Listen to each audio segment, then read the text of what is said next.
Hello, this is the news on NTA International. I'm Nancy Godi Angonihu. On sign language is Courage Ogeriahi. First, the headlines.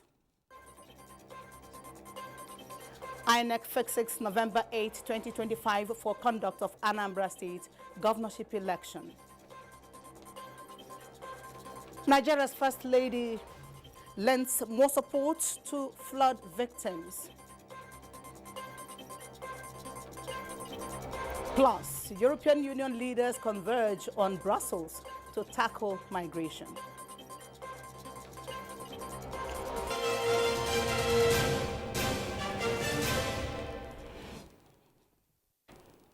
And now the news in full.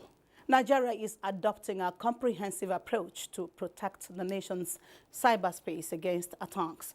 Defense correspondent Ismail Musa reports that the Vice President, Kashim Shatima, stated this at a via video message at the 2024 Cyber Security Conference in Abuja.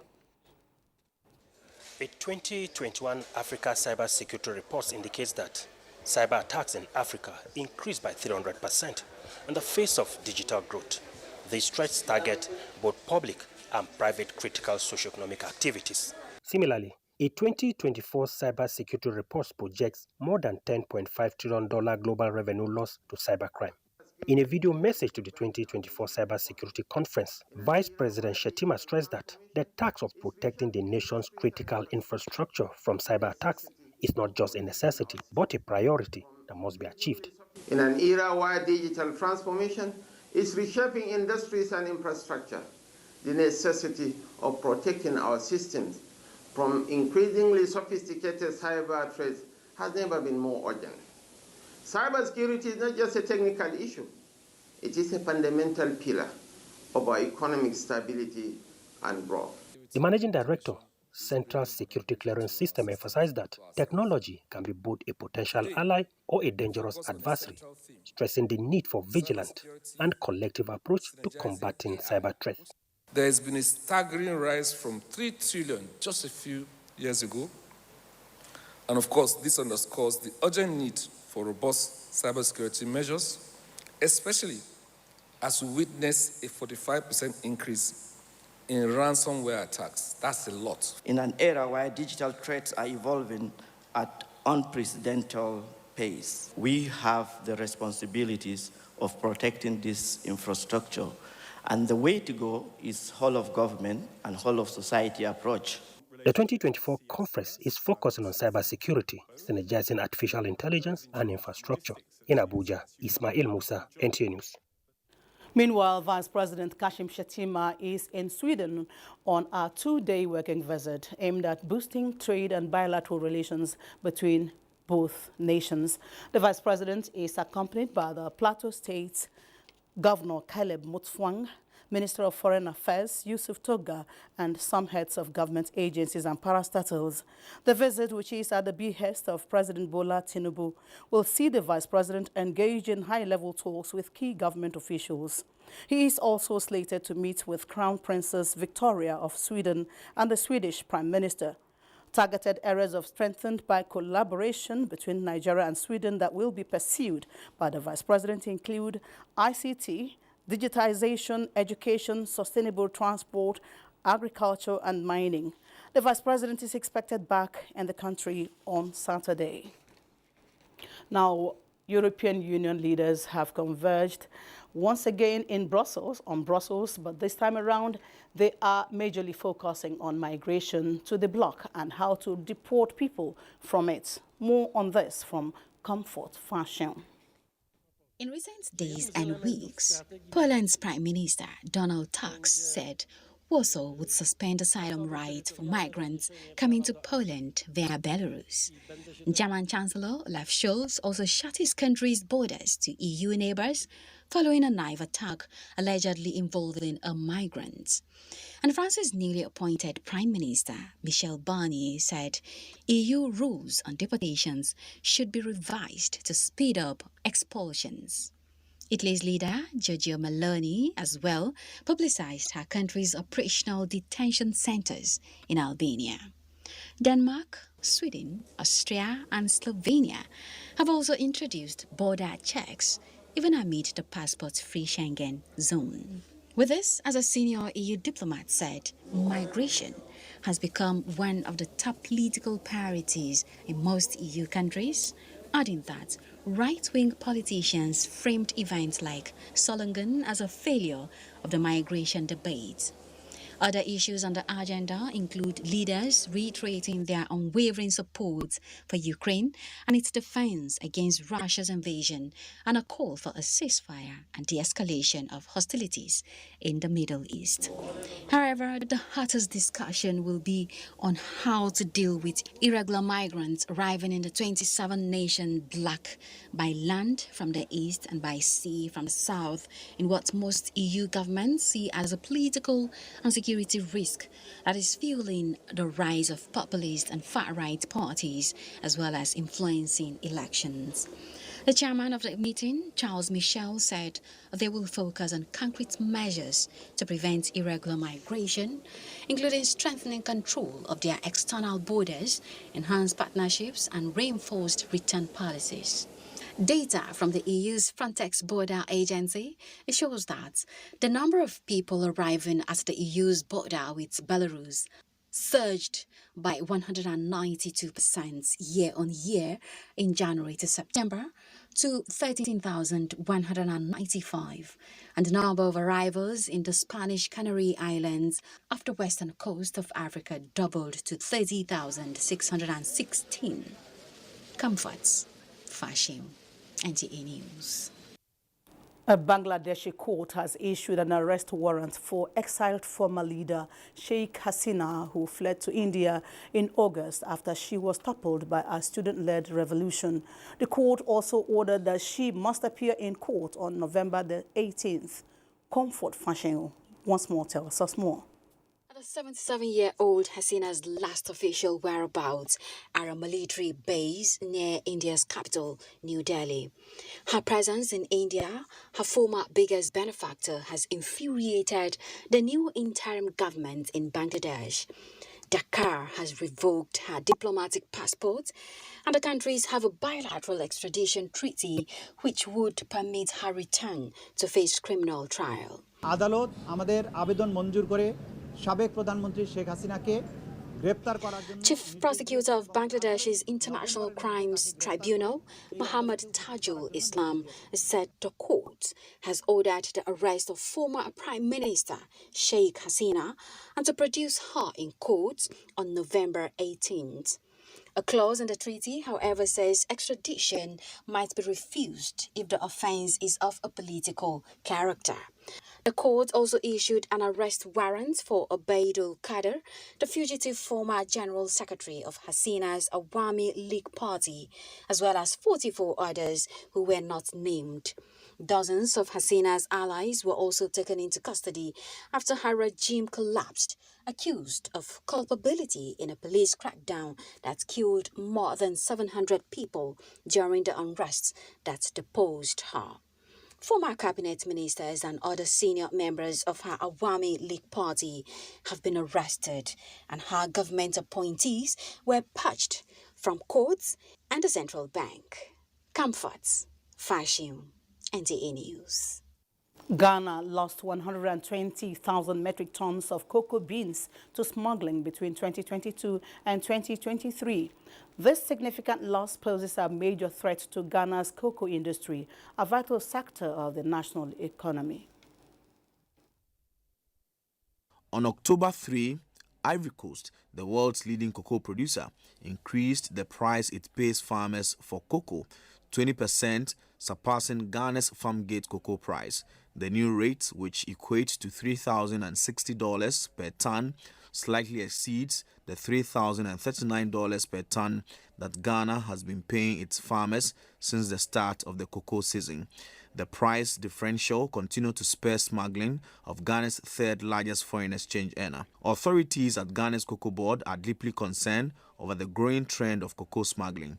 They lament that despite concerted efforts by Cocoa Board and other government agencies, little progress has been made in curbing the illicit trade. An estimated 100,000 to 120,000 metric tons of cocoa were illegally transported out of Ghana between 2022 and 2023.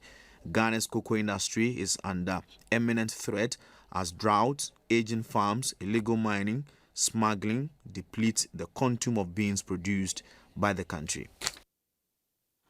A rescue helicopter pulled up residents to safety after they were trapped in the flooded town center of Annonay in southeastern France following an exceptional rainfall.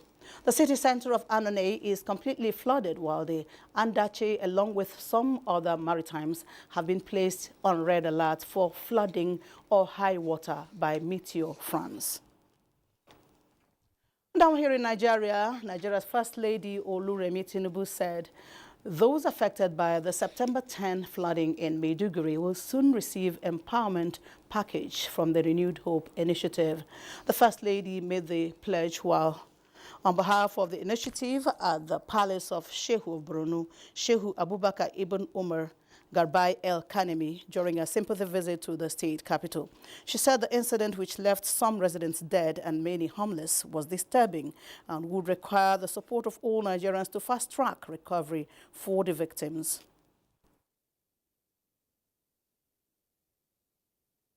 So the relief materials we have brought today is not the end.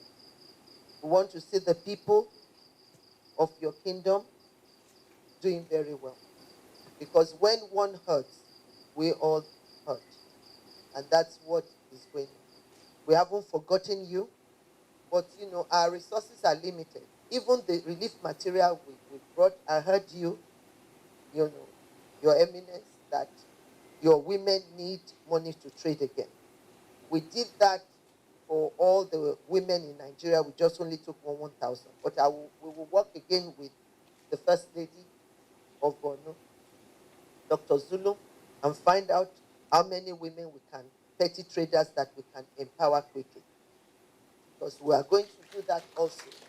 But today we've just brought relief materials, clothing, food items, toiletries that we worked with Her Excellency to let us know all the items to bring, and we are here to donate to the government. Appreciating the First Lady on behalf of the people, the Shehu traced the source of the flooding to the aging dam in the state and appealed to the federal government to find a lasting solution. We must appeal to the government to see that the root cause is established and the dam is upgraded to a certain level so that it will not occur in future. And Your Excellency, another appeal is that the people of Maiduguri have suffered, people of Borno, as a result of this flood. They need assistance. We are appealing, especially women, children, traders, business communities. When I heard that you are coming, I was surprised that you are coming because you have done enough. And I'm saying that there's no need, you are well represented here. Everybody was in Maiduguri. Nonetheless, you said you are coming here to sympathize with us and further contribute another support to the government and people of Borno State. The First Lady later interacted with a cross-section of the victims at the Borno State Government House, where she handed over relief materials, including tons of food and sanitary items to them, through the State Governor, Professor Babagana Umara Zulum. Now, more than 800,000 doses of R21 malaria vaccine have been donated by Gavi Alliance and partners to reduce the burden of malaria in Nigeria. The Minister of Health and Social Welfare, Professor Ali Pate, during the presentation of the vaccines at the National Strategic Cold Store, Abuja, gave assurance of their safety and their efficacy. Elizabeth Omori reports.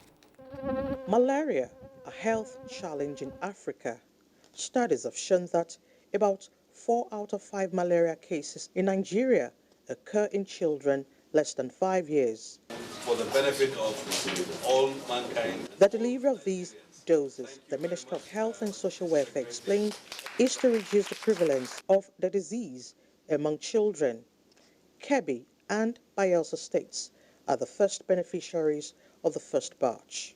parent has an opportunity to immunize their child against malaria, they'll take advantage of that. State government will also step up and find ways within the increasing revenues that they have, how they can complement federal government in terms of co-financing. The National Primary Healthcare Development Agency revealed that the vaccines have been assessed and certified by NAFDAC and other partners for use. Every person that is vaccinated needs to get 2 doses. Within the next couple of weeks, you will start to have access to the vaccine. It's efficacious and it has been proven with strong evidence. The cold chain has the integrity needed to keep safe the vaccines and to keep them effective.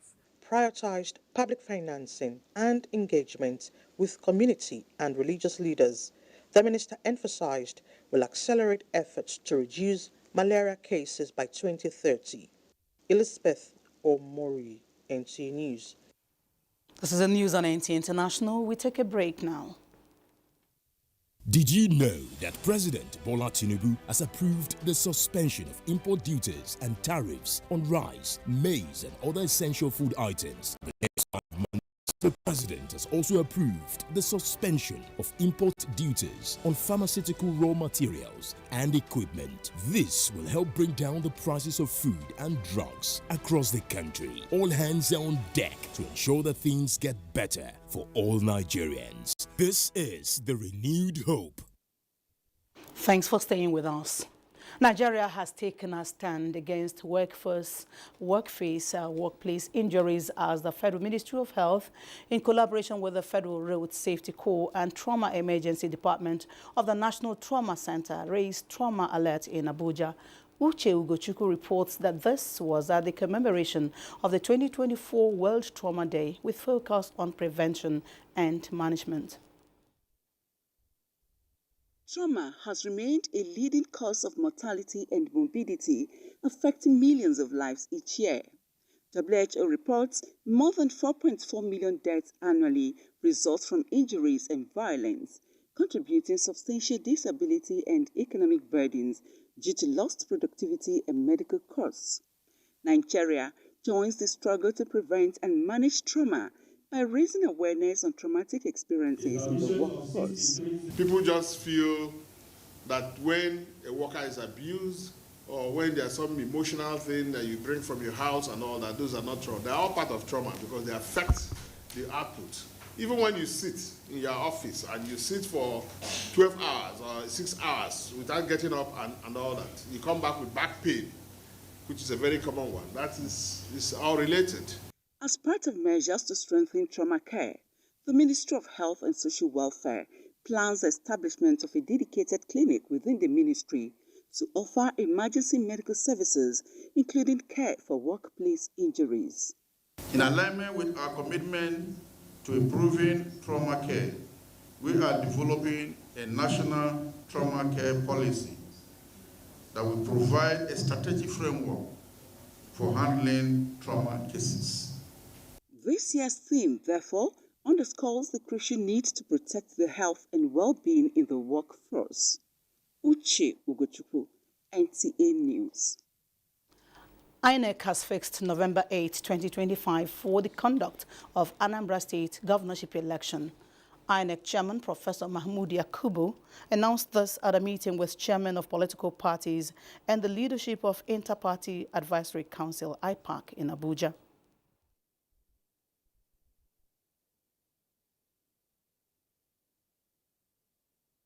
As you are aware, the last governorship election in Anambra State was held on the 6th of November 2021. By the effluxion of time, the governorship election is due next year. Consequently, the Commission has approved that the 2025 Anambra State governorship election will hold on Saturday, 8th November 2025. In compliance with the mandatory requirement of 360 days, the formal notice for the election will be published on the 13th of November 2024. Party primaries will be held from 20th March 2025 to 10th April 2025. And here is a copy of the 2025 Anambra State governorship election. INEC also appealed to political parties to be civil as campaigns continue in the November 16 Ondo State governorship election. Nigeria's carbon market, an alternative non-oil revenue source, when fully operational, is expected to contribute significantly to Nigeria's drive to cut down carbon emissions. Charles Alpha reports that participants at an inception workshop by the UNDP and National Council on Climate Change were drilled on how the registry, which spells out their role, can best be developed for Nigeria. Nigeria is in the process of developing its carbon market following the launch of the carbon market policy at the United Nations General Assembly this year, but can't hit the ground running without putting in place one of the critical infrastructures needed to take off, and it is the establishment of the National Carbon Registry.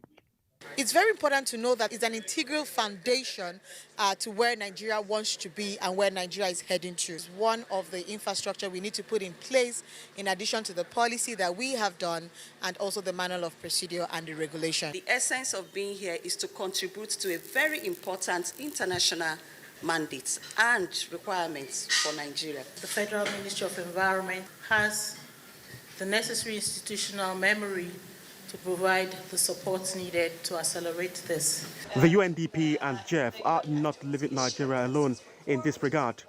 They are helping the country to develop a carbon registry with high carbon integrity under the Climate Promise 2. To mention the UN position is we are very neutral and objective, and we would never say one is better than the other. All carbon registries have a value and purpose and are really good for different purposes. With the Carbon Markets Manual due to be launched at COP29, participants from various ministries, departments and agencies are expected to understand the structure of the registry, know their role and responsibility, the kind of carbon projects that exist, who sells what and where, to be able to come up with a formidable registry that Nigeria can adopt. Charles Alpha, NTA News. The Minister of Information and National Orientation, Mohammed Idris, says efforts are being intensified by relevant authorities to increase the safety of lives and property nationwide and avert artificial calamity. The minister gave the assurance when he paid a condolence visit to the Group Chief Executive Officer of NNPC Limited, Mele Kyari, over the death of his 25-year-old daughter. Salihu Abdullahi Gwanara reports. Accompanied by the Director Generals of the Nigerian Television Authority, Federal Radio Corporation of Nigeria, and the Voice of Nigeria, the minister is among the latest mourners at the Abuja residence of the bereaved. Special prayers were offered for the peaceful repose of the soul of the deceased, Fatima.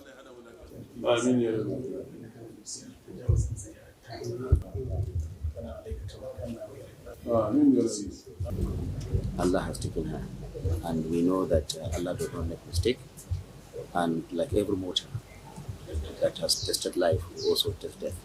We pray to Allah subhanahu wa ta'ala to grant her Jannah Firdaus and to give the entire family the fortitude to bear this loss. We know it's painful considering her age at just 25.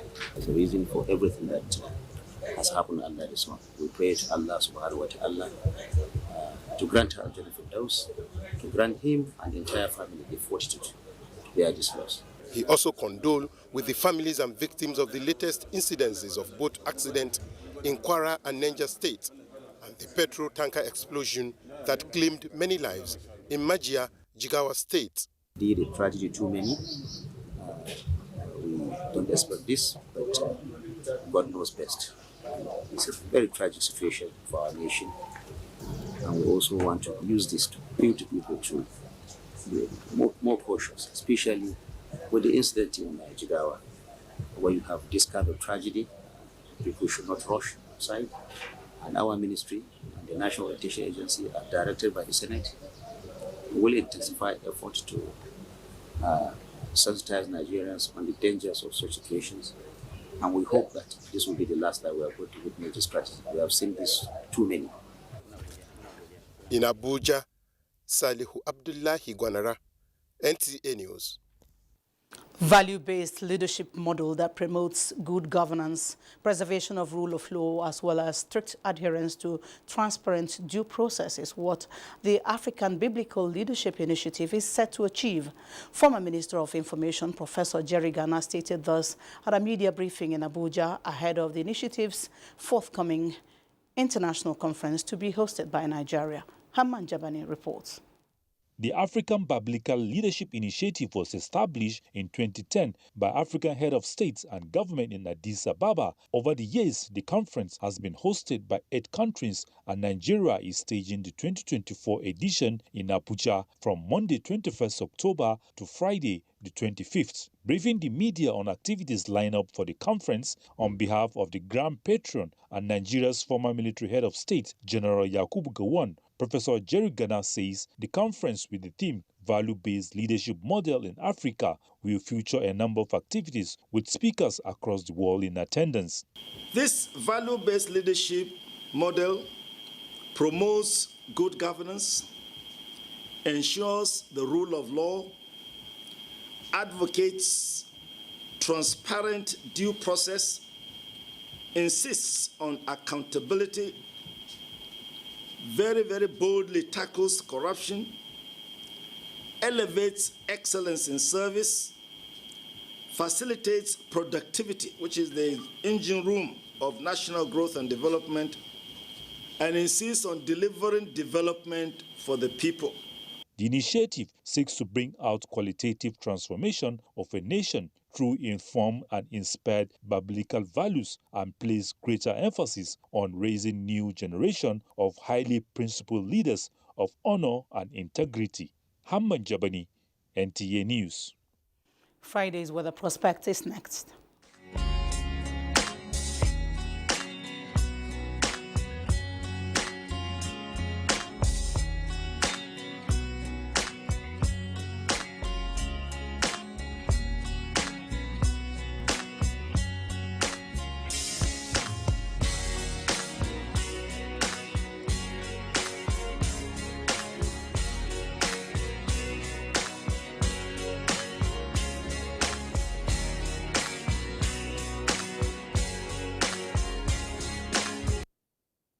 That's it on the news. I'm Nancy Godi Angonihu, and Courage Ogeriahi has been on sign language.